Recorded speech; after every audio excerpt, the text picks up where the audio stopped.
দেশ এবং প্রবাসী সকলকে স্বাগত জানাচ্ছি বাংলা ভিশনের নিয়মিত সাপ্তাহিক অনুষ্ঠান প্রবাসীদের প্রিয় টেলিভিশন অনুষ্ঠান প্রবাসী মুখের 730তম পর্বে। সাথে আছি মিরাজ হোসেন গাজী।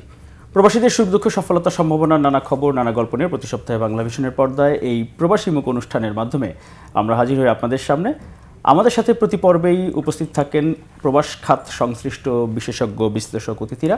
আজকে আমাদের সাথে দুজন গুরুত্বপূর্ণ অতিথি এবং দুজনই আমাদের খুব পরিচিত প্রিয় মুখ উপস্থিত আছেন আমাদের স্টুডিওতে। আমাদের সাথে আছেন ডক্টর জালাল আহমেদ শিকদার, শিক্ষক নর্থ সাউথ বিশ্ববিদ্যালয় এবং শ্রম অভিবাসন নিয়ে দীর্ঘদিন তিনি কাজ করছেন, গবেষণা করছেন।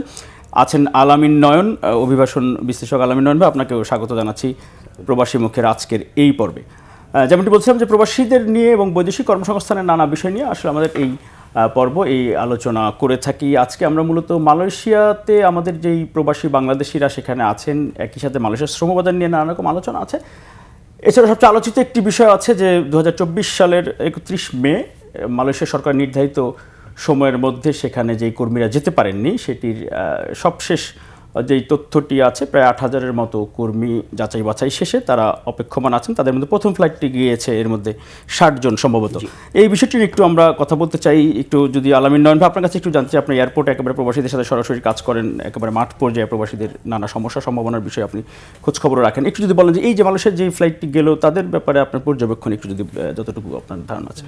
দেখেন যে গত সপ্তাহে মালয়েশিয়াতে 60 জন কর্মী প্রথম ফ্লাইটে গেছে, যারা হচ্ছে যে গত মালয়েশিয়া সরকারের নিষেধাজ্ঞার পরে আটকা পড়েছিল তাদের মধ্যে। কিন্তু একটা বড় সংখ্যক কর্মী কিন্তু এখনও তারা হচ্ছে যে যেতে পারে নাই, তারা কিন্তু এখনও রয়ে গেছে। শুরু হয়েছে, সম্ভাবনা যেহেতু হয়েছে, সেক্ষেত্রে বলবো যে একটা সরকারের একটা ভালো উদ্যোগ, কিন্তু চাইবো যে এটা আরও কত দ্রুত যেতে পারে। কিন্তু মালয়েশিয়ার শ্রমবাজারটা হচ্ছে আমাদের যদি বলি যে অভিবাসন খাতের দিক থেকে প্রবাসীদের কাছে কিন্তু দ্বিতীয় আমাদের সর্বোচ্চ শ্রমবাজার মনে হয় যে মালয়েশিয়াটা।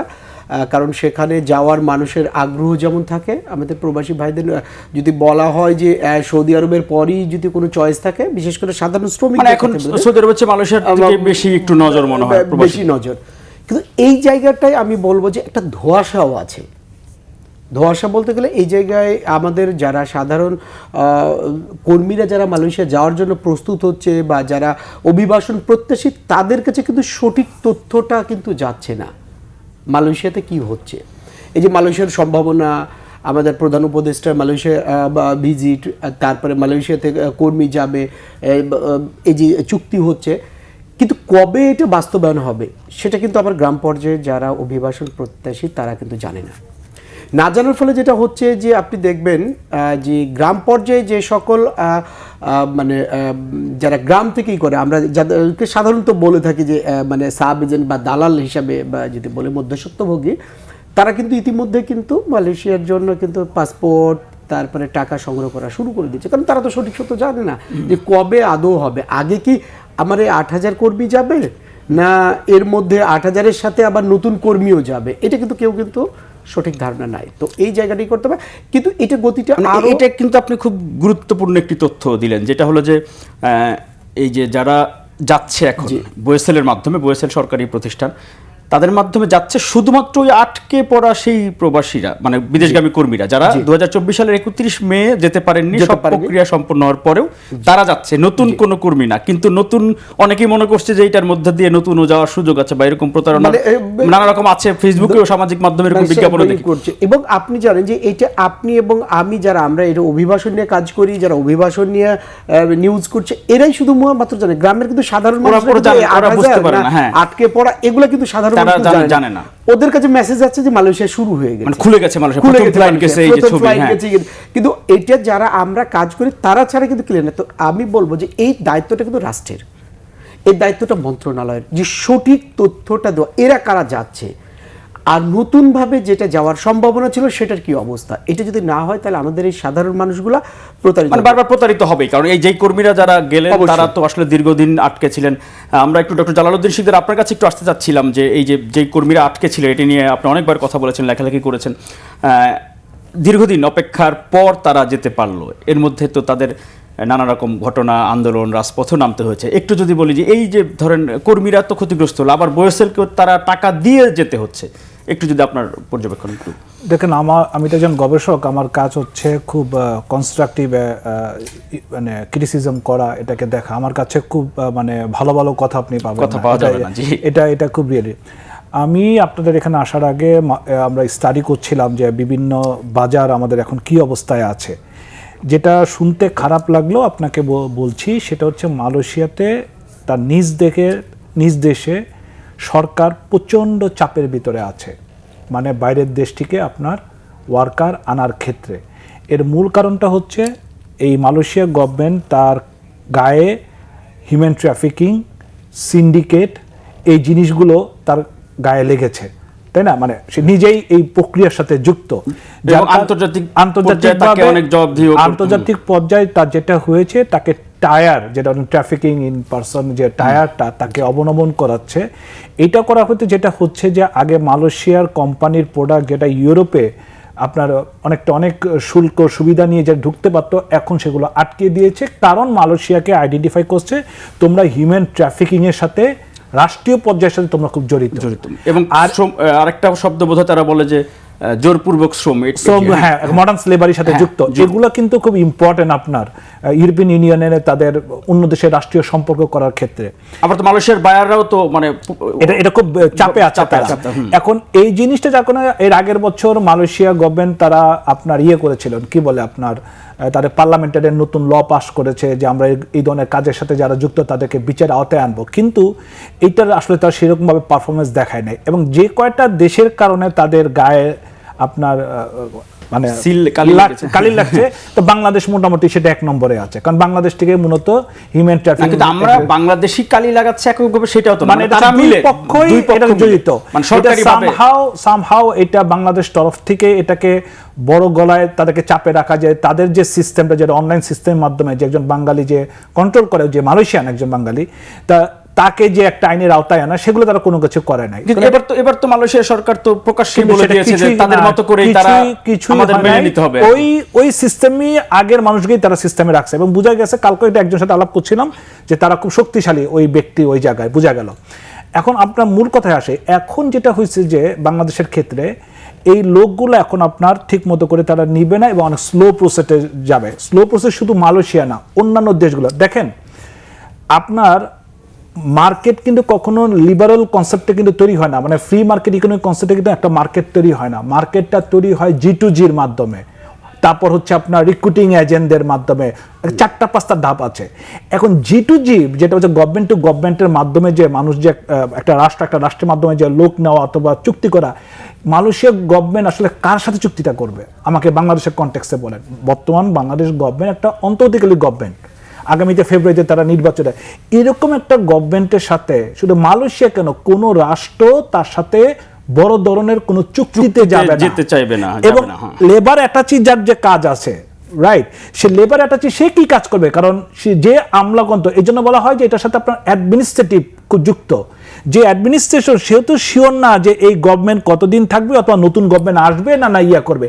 এইগুলো যদি আপনি সমাধান না করতে পারেন, তাহলে যে এই যে আপনি দেখবেন বিএমইটির ওয়েবসাইটে অথবা পরিষেবা মন্ত্রণালয়ের ওয়েবসাইটে আপনার মে মাস পর্যন্ত ডাটা দেওয়া আছে, 4,20,000 মতো গিয়েছে, বাকি ডাটা কিন্তু আপডেট করা নাই।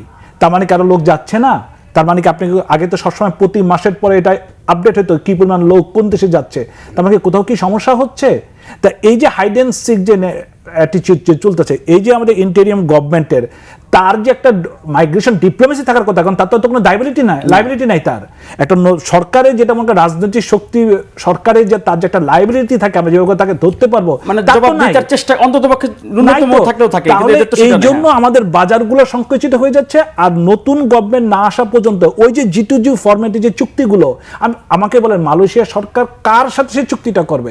এই সরকার যদি চুক্তি করে যে পরবর্তী সরকার এসে যেটা যে বাতিল করে দিবে না, তার কি কোনো নিশ্চয়তা আছে? এই গ্যারান্টিগুলো, এই গ্যারান্টিটা হচ্ছে কি জানেন, পলিটিক্স না, এই গ্যারান্টিটা হচ্ছে অ্যাডমিনিস্ট্রেটিভ, মাচ মোর প্রশাসনিক। তার মানে এই প্রশাসনিকটাকে আপনার নিয়ন্ত্রণ করে, কন্ট্রোল করে বা রাজনীতির শক্তি যারা গণতান্ত্রিক প্রসেসের মাধ্যমে যারা ক্ষমতায় আসে।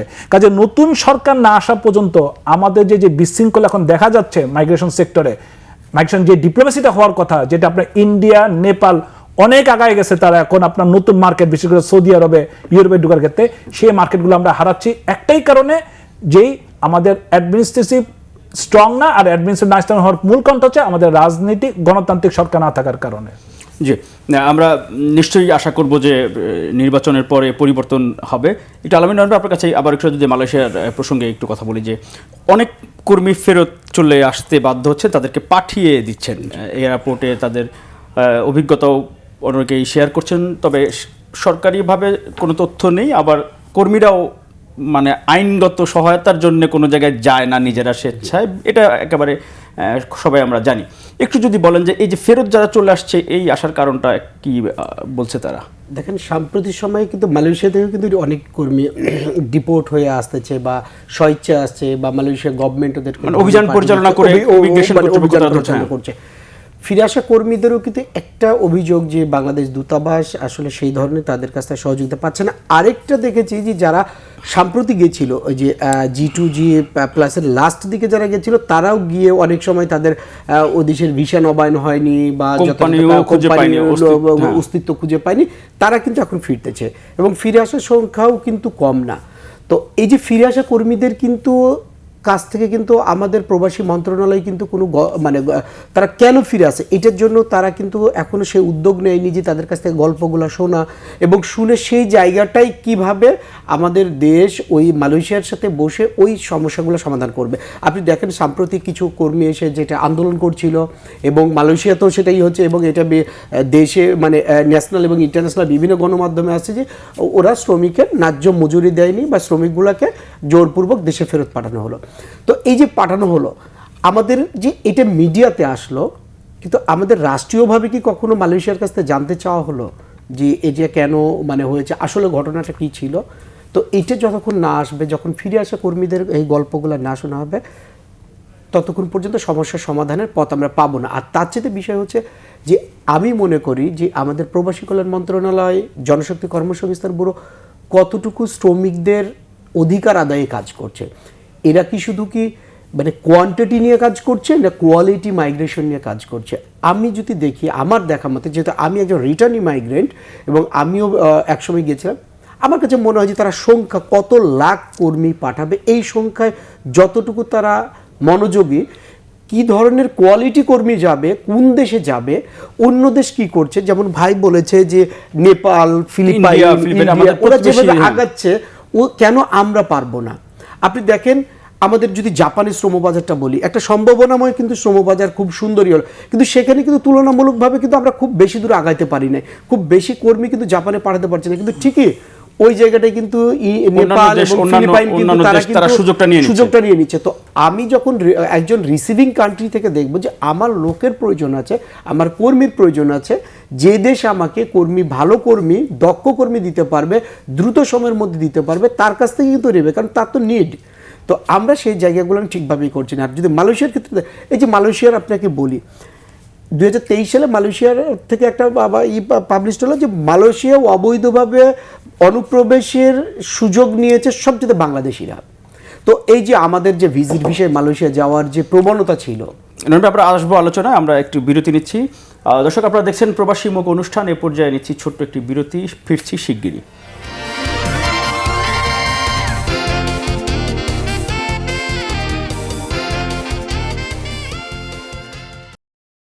বিরতির পর আবারও সকলকে স্বাগত জানাচ্ছি প্রবাসী মুখ অনুষ্ঠানে। আমরা ছিলাম আলোচনায় মালয়েশিয়া শ্রমবাজার এবং মালয়েশিয়া প্রবাসীদের নানা সমস্যা এবং একই সাথে সম্ভাবনার কি খবর আছে। আমরা একটু ডক্টর জালালউদ্দিন শিকদার আপনার কাছে একটু জানতে চাচ্ছিলাম যে এই যে আমরা মালয়েশিয়া নিয়ে যে কথাগুলো বলছিলাম, এবং বাংলাদেশ এবং মালয়েশিয়ার দুই সরকার মিলেই কিন্তু আসলে দেখা যাচ্ছে সরকারি যারা দায়িত্বশীল যে পর্যায়ে যারা আছেন বা দায়িত্বরত যারা, তাদের মধ্যেই কিন্তু অস্বচ্ছতা বা অনিয়ম যেটি বলি, না হলে কিন্তু এটি হওয়ার কথা না।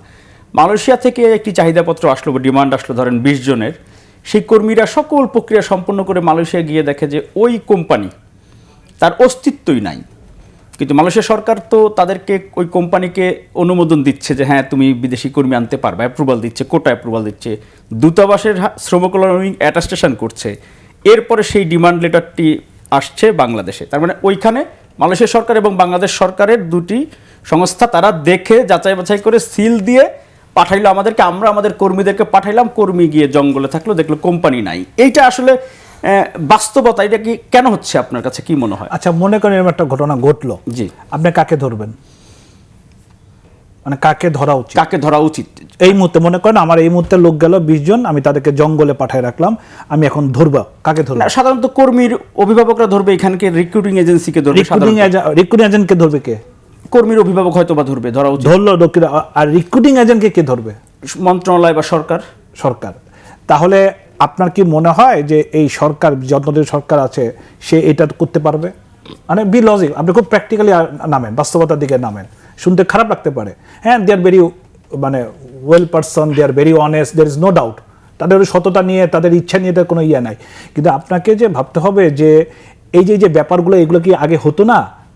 হতো, কিন্তু তখন এগুলোকে আমরা কি করতাম? সবাই মিলে ঝাঁপায়া পড়ে আমরা মন্ত্রীকে ধরার চেষ্টা করতাম, প্রশ্ন করতাম, জবাব দিতে। আপনি কি কোনো দেখেন, আমাদের অনেক উপদেষ্টা আছে যাদেরকে মিডিয়ার সামনে তারা আসেই না। ব্যাপারটা হচ্ছে তাহলে আপনি জবাব দিতে করবেন কোথা থেকে? আপনার একটা জবাব দিয়ে প্রসেস তো হবে, তাই না? আমার তো ভালো লোকও তো ভালোভাবে গিয়েছে, কাজ পেয়েছে, তা কিছু হচ্ছে খারাপ গিয়েছে, কিন্তু ওইটা তো আমার দেশের নাগরিক, কাজে আমাকে তো অবশ্যই সরকারকে এটা জবাবদিহি করতে হবে। যখন সরকার, যখন গণতান্ত্রিক প্রসেসে যে সরকার থাকবে, যার জবাবদিহিতা থাকবে, তখন তো সে তো তার মাথা খারাপ হয়ে যাবে এটাকে সলভ করার জন্য। তাহলে কি রাস্তায় যে মানুষ নামে, বা যে প্রবাসী বিদেশগামী কর্মীরাও রাস্তায় নামলো, তো তাহলে তো নিশ্চয়ই রাস্তায় নাম না, তারা কিন্তু হয় না, এই রাস্তায় কখনোই নামতো না যদি আপনার গণতান্ত্রিক সরকার যদি থাকতো, কারণ তারা এর আগে প্রবলেমটা সলভ করতো। এখন তারা এই রাস্তায় যারা নামতেছে, আমি তাদেরকে কথা বলেছি, গণতান্ত্রিক সরকার বলতে মানে পলিটিক্যাল গভর্নমেন্ট, নির্বাচিত সরকার। এখন এই যে রাস্তায় নামতেছেন, তাদেরকে যদি আপনি জিজ্ঞাসা করেন গিয়ে তারা রাস্তায় কেন জানেন? তারা জানে না কাকে গিয়ে বলবে। কোন জায়গায় তাদের জায়গা নেই, তাদের প্রতিনিধিত্ব করার মতো কেউ নাই। অ্যাডমিনে গিয়ে বলবে, এই অ্যাডমিন তো তারাও তো শিওর না যে আমরা কিভাবে আমি সমাধান দিব। তো তাহলে আমার কাজটা কি? রাস্তায় নামি ব্লক করি, তাহলে বোধহয় হয়ে যাবে। মানে এই কর্মীরা খুবই জানেও না যে আমি কার কাছে যাব আর আমার পক্ষে কে কথা বলবে, সেই প্রতিনিধিত্ব নেই। যেমন মনে করেন, আমি আপনাকে বলি, আপনার ইন্ডিয়া কিন্তু কখনো দীর্ঘদিন যাবত কিন্তু তারা কিন্তু সৌদি আরবের লোক পাঠানো কিন্তু বন্ধ করে দিয়েছিল। মানে যে কারণে এটা হচ্ছে তাদের যে মজুরি তারা অফার করে, ওইটার সাথে ইন্ডিয়ান ইন্টারনাল মজুরি অনেক বেটার অবস্থায় আছে, যার কারণে কিন্তু শ্রীলঙ্কা, বাংলাদেশ, নেপাল অনেক যায়। এখন আমি শুনলাম যে প্রচুর এই যে বিশ্বকাপকে মাথায় রেখে প্রচুর এখন আপনার ইন্ডিয়ান এবং নেপালি কর্মীরা তারা যাচ্ছে। বাংলাদেশ এখান থেকে অনেক আপনার পিছায় রয়েছে। কেন পিছাচ্ছে বাংলাদেশে?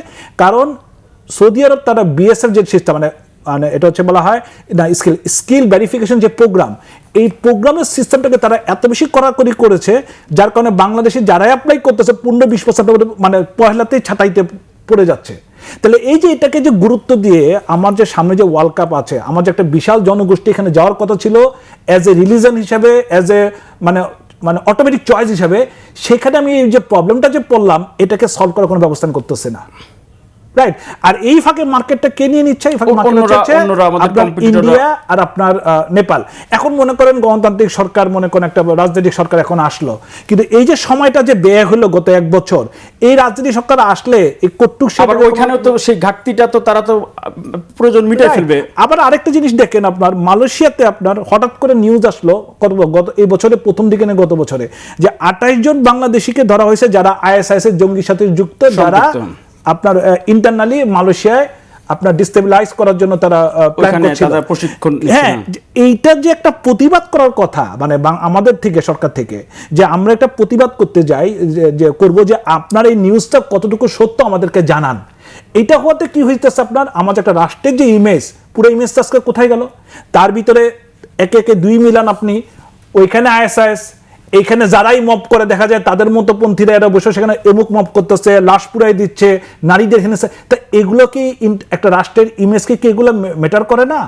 একটা মার্কেট কি আপনার অটোমেটিক, যেমন বলছিলাম ফ্রি মার্কেট ইকোনমিক কন্টেক্সে মার্কেট কি অটোমেটিক চয়েস হয়?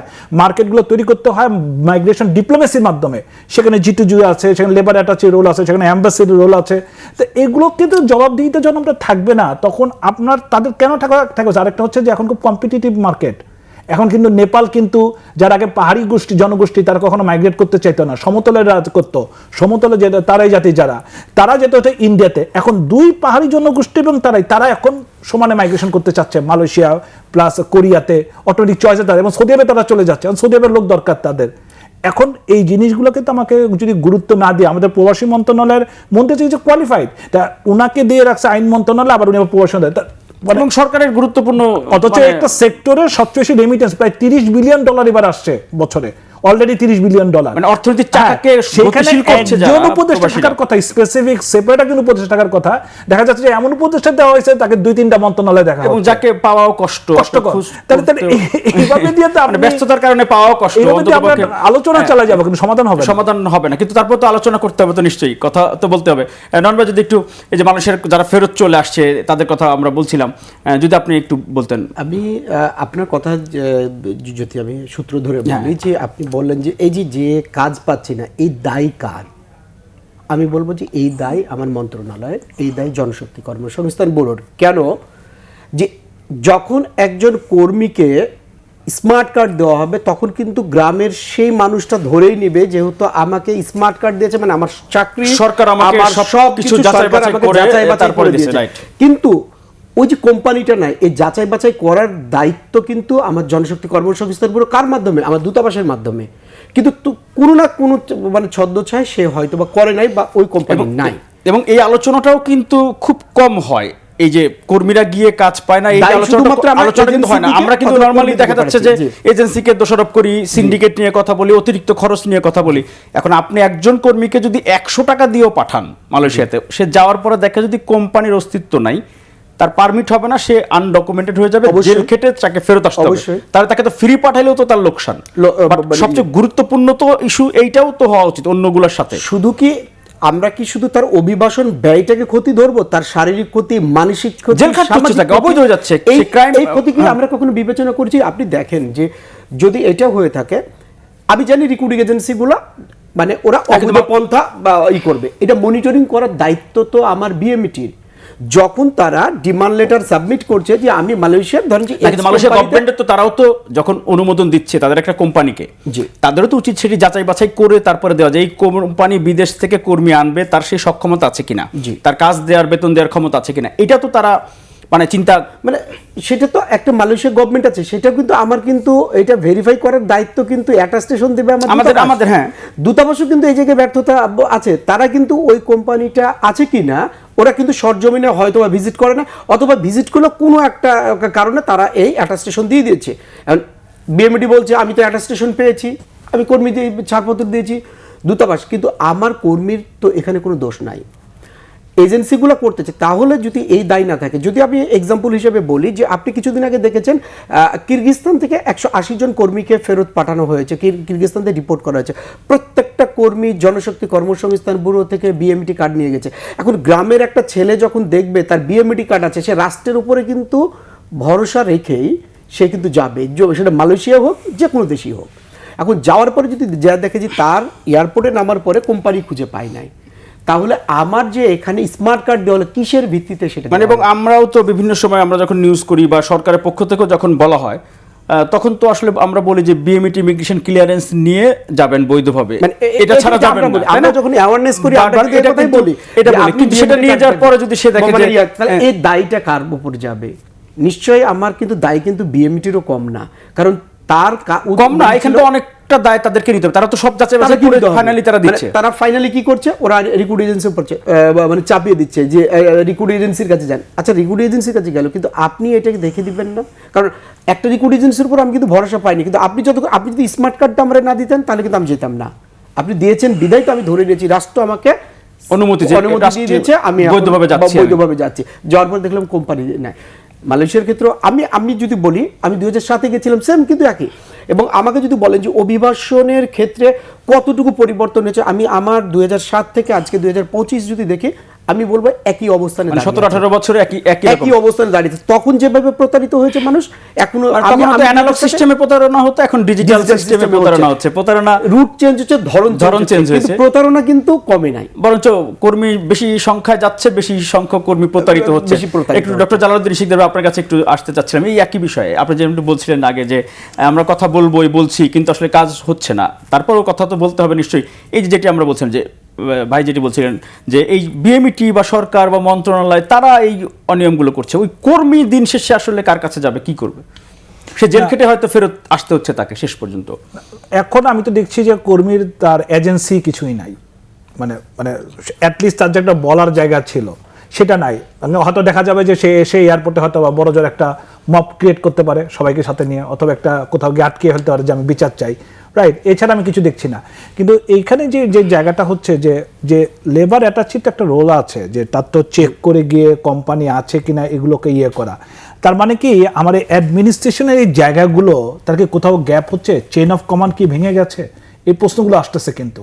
রাইট, যে তারা আপনার জঙ্গলে থাকবে কেন? তাহলে ওইভাবে থাকার থেকে যারা এই যে বঙ্গোপসাগর দিয়ে যাচ্ছে তারা তো আরো বেটার অবস্থায় আছে। হ্যাঁ, আমি তো অনেকে সাক্ষাৎকার নিয়েছি, আপনার প্রায় 100 জনের সাক্ষাৎকার নিয়েছি, যে রোহিঙ্গা ক্যাম্প থেকে যারা জঙ্গল মানে বে অফ বেঙ্গলের মাধ্যমে গিয়ে আপনার ইয়েতে গেছে, আন্দামান সাগর পার হয়ে যাবে, খুব ভালো অবস্থায় আছে। অনেকে আছে ফেরত আসছে, কিন্তু ডাইরেক্ট হোয়াটসঅ্যাপে তাদের ইন্টারভিউ লিখেছে, খুব ভালো অবস্থা। তাহলে যে অবৈধভাবে গেছে সে ভালো আছে, আর বৈধভাবে সরকারি পক্ষে তাহলে দোষটা তো আমার ওই দেশকে দিয়ে তো আসলে লাভ নাই। রাইট, স্লেভারি সবাই ইউজ করে। আপনার কি মনে হয় মালয়েশিয়া গভর্নমেন্ট না চাইলে এরকম অবৈধ অভিবাসী যাইতো? মালয়েশিয়া গভর্নমেন্ট না চাইলে আপনার এভাবে করে অবস্থা হতো? মানে কোটা অনুমোদনই তো তারা শুরুই করছে, অবৈধ প্রক্রিয়া দিয়ে গভর্নমেন্টই করছে তো। কারণ কোভিড হওয়ার পরে সারা ওয়ার্ল্ডের ইকোনমিক ক্রাইসিস চলতেছে, আর এখন কিন্তু ইকোনমিক কিন্তু অনেক স্লো সারা ওয়ার্ল্ডের। তাহলে আপনি যদি প্রথম বিশ্বযুদ্ধের পরবর্তী সময় এবং দ্বিতীয় বিশ্বযুদ্ধের পরবর্তী সময় যদি অ্যানালাইসিস করেন যে এই রাষ্ট্রগুলো কীভাবে রিভাইভ করছে, তখন দেখবেন যে দুইটা সেক্টরকে তারা বেশি প্রায়োরিটি দিচ্ছে। একটা হচ্ছে এগ্রিকালচার সেক্টর, আর একটা হচ্ছে আপনার ইন্ডাস্ট্রি করে আপনার ইয়ে করে ওই আপনার কলোনিয়াল কান্ট্রিগুলো থেকে আপনার লোক এনে, সস্তা শ্রমিক এনে তাদেরকে কাজ করাইছে। এই এখন আগে ছিল দাসপ্রথা, এখন এটার একটা মডার্ন নাম হয়েছে কি মডার্ন স্লেভারি। রাইট, এই নামটা শুধু চেঞ্জ হয়েছে। তা মালয়েশিয়ান গভর্নমেন্টে তার ইকোনমিটা তো আসলে তার তো প্লাম তেলের উপরে, এটার উপর নির্ভরশীল। এখন ওই দেশে যদি আপনি যদি ট্রাফিকের সাথে না যুক্ত থাকে তাহলে তো অবৈধ সেটা যেতে পারে না। এবং এই জন্য অনেকে বলে এটা হচ্ছে ডুয়েল মার্কেট লেবার থিওরি একটা আছে, যে আসলে বড় বড় কোম্পানিগুলো তারা আসলে বিভিন্ন এজেন্ট নিয়োগ করে বিভিন্ন জায়গায় যেন অবৈধভাবে লোকগুলো আসে। যখন এই যে ইউরোপে যাচ্ছে কোনো ফেরত আসতে দেখেন, এটা কেন যাচ্ছে? কারণ এদেরকে শ্রমগুলোকে ব্যবহার করে তারা ইকোনমিটাকে রিভাইভ করাবে। তা মালয়েশিয়া একটা ওয়ার্ল্ডের একটা মোটামুটি একটা মধ্যবিত্ত মানে উন্নত একটা দেশ, তো সে তো এই জিনিসটাকে ব্যবহার করবেই। এই জন্য তো সে তো এই সুযোগটা দিচ্ছে, এই সুযোগটা সে দিচ্ছে, এবং এই জন্যই তো আপনার ইউরোপিয়ান ইউনিয়নের কাছে সে ধরা খাইছে যখন সে ট্রাফিকিং টায়ারের তাকে নাম ঢুকাই দিল। এবং মালয়েশিয়ার যারা ইন্টারন্যাশনালি যাদের মানে মার্কেট আছে যাদের, যেমন ওখানে কিছু গ্লোভস কোম্পানি আছে, তারা কিন্তু বাংলাদেশি কর্মীদেরকে 2.5 লক্ষ করে টাকা ফেরত দিতে হয়েছে যখন এটি নিয়ে জানাজানি হয়েছে। তারপরে কি মডার্ন স্লেভারি তারা এখন এইভাবে করে যে তাদেরকে যে আপনার ধরার কথা, এটা জন্য তো রাজনৈতিক নির্বাচিত সরকার দরকার এক। আর এটা হচ্ছে যে এগুলো হচ্ছে আবার G2G যে সাইনিং গুলো হয় তখন আপনাকে শক্তভাবে যে বাইলেটারাল রিলেশন গুলো, বাইলেটারাল চুক্তিগুলো, জিটি গুলো আপনি এখন চুক্তি করলে মানে এটাই না সারা জীবন থাকবে। তখন কি হবে? আচ্ছা ভাই আমার আলোচনা উচিত, এখন আপডেট করতে হবে। তো এই কাজগুলো তো আপনার এই অন্তর্জাল সরকার করবে না। তা এগুলো যখন করবে না তখন আপনার সমাধান কিভাবে হবে? কিন্তু রাজনৈতিক সরকার হলে যে করবে সেইটা না, তখন তাকে করতে হবে। কারণ রাজনৈতিক সরকার যদি আসে তখন government to government internationally recognise হচ্ছে, সে আবার তাকে জনগণের কাছে আবার যাইতে হবে, নালে তো পরবর্তী ইলেকশনে সে হারবে। জনগণ তাকে আর পছন্দ করবে না। তাকে তো বলতে হবে ভাই আমার আমলে আমার এতগুলো লোক বিদেশে গেছে, নিরাপদে গেছে, আমার আমলে এতগুলো লোক এতগুলো আমার রেমিটেন্স আসছে, না হলে তার পরের মানুষটা কেন তাকে ভোট দিবে কেন? রাইট, এবং কর্মীরাও সুরক্ষা পেয়েছে বা বিচার পেয়েছে, তারাও ভালোভাবে আছে। নয়ন ভাই একটু যদি এই বিষয়ে আপনার একটু শুনতে চাই। আমি মানে জালাল ভাইয়ের সাথে যদি আমি করি, কিন্তু আমার একটা জায়গা আছে যে আমরা কিন্তু পূর্বের সরকারের সময়তেও কিন্তু দেখেছি, রাজনৈতিক সরকারের সময়তেও কিন্তু এই ধরনের সমস্যাগুলো ছিল, নির্বাচিত সরকারের সময়ও এই ধরনের সমস্যা চলে আসে। এটা কিন্তু আজকের সমস্যা না। আমার যেটা মনে হয় যে সেটা হচ্ছে সিস্টেমের জায়গাটাকে যদি আমি যদি ঠিকভাবে না করতে পারি, জবাবদিহিতার জায়গাটা যদি নিশ্চিত না করতে পারি, যে যার যে রোল, আমার বিএমইটির যে রোল আমার বিএমইটি পালন করতে হবে, আমার দূতাবাসের যে রোল, আমার শ্রম ইউনিয়নের যে রোল সেটা করতে হবে। শুধু তাই না, ওই দেশের নিয়োগকর্তার যে রোল সেটাই করতে হবে। আমি যদি এগুলোকে যদি নিশ্চিত না করতে পারি, ধরেন যে মালয়েশিয়া থেকে শ্রমিক ফেরত আসছে, এখন যদি দেখা যায় যে এটা যদি নিয়োগকর্তার কোনো ব্যর্থতার কারণে হয়, তাহলে অবশ্যই স্ট্রংলি বাংলাদেশ সরকারকে নিয়োগকর্তার বিরুদ্ধে ভয়েস রেজ করতে হবে যে কেন আমার বাংলাদেশের সাথে এই কাজটা করা হয়েছে। আর যদি এখানে যদি কোনো দূতাবাসের ব্যর্থতা থাকে, তাহলে দূতাবাসে মানে সঠিক ব্যবস্থা নিতে হবে, যাতে আর কখনো অন্য কোনো মানে দূতাবাস এই ধরনের বাংলাদেশি শ্রমিকদের নিয়ে কোনো ধরনের প্রতারণা না করতে পারে।